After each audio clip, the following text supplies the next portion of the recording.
जब हम त्रिदेव, ब्रह्मा, विष्णु और महेश का नाम लेते हैं तो ऐसा लगता है कि ये तीनों एक दूसरे से अलग हैं।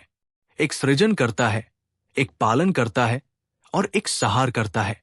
लेकिन क्या तुमने कभी सोचा है, क्या ये तीनों वाकई अलग अलग शक्तियां हैं या एक ही चेतना के तीन रूप? कहते हैं जब ब्रह्मांड का आरंभ नहीं हुआ था तब केवल नाद था। वो नाद जिसके कंपन से सृष्टि की रचना हुई और उसी से निकले ये तीन देवता। परंतु उसके स्रोत कौन है? वेदों और उपनिषदों में एक रहस्य छिपा है। त्रिदेव किसी और के अधीन है। वो है परब्रह्म जो निराकार है, जिनका कोई आरंभ और अंत नहीं। वही ऊर्जा विष्णु बनकर पालन करती है, शिव बनकर संहार करती है और ब्रह्मा बनकर सृष्टि रचती है। पर ध्यान देना, सबसे पहले पालन करने वाली शक्ति का प्रादुर्भाव हुआ, यानी विष्णु तत्व। यही कारण है कि कई पुराणों में कहा गया है शिव भी विष्णु की आराधना करते हैं और विष्णु शिव की। ये किसी श्रेष्ठता की प्रतियोगिता नहीं, बल्कि संतुलन का प्रतीक है। ब्रह्मा यानी ज्ञान और सृजन का आरंभ करने वाला केवल उसी समय कार्य करता है जब विष्णु की इच्छा से उसे सृजन का आदेश मिलता है, और शिव यानी विनाश का प्रतीक वही कार्य करते हैं जो ब्रह्मांड के संतुलन के लिए आवश्यक होता है।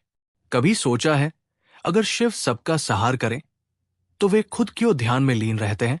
क्योंकि उनका संहार क्रोध नहीं बल्कि करुणा है। वो केवल उसी चीज का अंत करते हैं जो प्रकृति के नियम के विपरीत है। और यही कारण है कि विष्णु को पालनकर्ता कहा गया है, क्योंकि वे इस समग्र खेल के मध्य में खड़े हैं जहां सृजन और संहार दोनों उनके आदेश पर संतुलित रहते हैं। शिव पुराण में कहा गया है जो विष्णु को नहीं मानता वो शिव को भी नहीं समझ सकता, क्योंकि शिव ही विष्णु है और विष्णु ही शिव। दोनों एक ही चेतना के रूप है, बस कार्य अलग अलग है।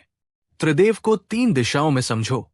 अगर ब्रह्मा आरंभ है तो विष्णु मध्य है और शिव अंत। लेकिन ये तीनों एक ही वृत्त के हिस्से हैं। वृत्त तभी पूर्ण होता है जब उसका आरंभ और अंत आपस में जुड़ते हैं। यही आध्यात्मिक विज्ञान है त्रिदेव का, जो हमें ये सिखाता है कि सृजन, पालन और संहार तीन अलग क्रियाएं नहीं, बल्कि एक ही चेतना का निरंतर प्रवाह है। हर मनुष्य के भीतर भी यही त्रिदेव है। जब तुम कोई नई चीज शुरू करते हो वो ब्रह्मा है, जब तुम उसे संभालते हो वो विष्णु है, और जब तुम बुराई, आलस या भय को खत्म करते हो वो शिव है। इसलिए अगर तुम जीवन में असंतुलन महसूस करते हो तो ये त्रिदेव का असंतुलन है तुम्हारे अंदर। कभी सृजन की ऊर्जा घट जाती है, कभी पालन की, कभी संहार की, और जब ये तीनों अपने अपने स्थान पर लौट आते हैं तब व्यक्ति परब्रह्म से जुड़ जाता है, जहां मैं और वह का अंतर मिट जाता है।